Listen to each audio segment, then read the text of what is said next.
دفاع واقف صح على الصدر بهدوء من رقم 8 اللي بقول لكم عليه نيونزيما لاعب منتخب رواندا، الى أليكس، الى ميدو، واول اهداف اللقاء.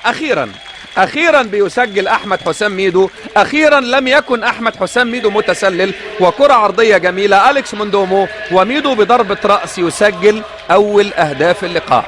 حتى فرحة اللاعبين تشعر ان هم متكتفين ومقيدين بحالة الحزن اللي عاشتها مصر عموما والرياضة المصرية خصوصا. واضح تماما تماما تماما.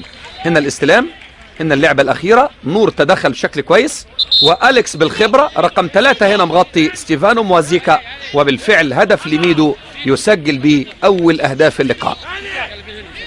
كده نادي الزمالك لو انتهت المباراة وهو متقدم 1-0 الزمالك يصعد إلى دور ال 32. أما إذا تعادل فريق يانج أفريكانز وبقت 1-1 هي نفس مباراة الذهاب، هنلعب ركلات ترجيح من علامة الجزاء مباشرة بدون وقت إضافي.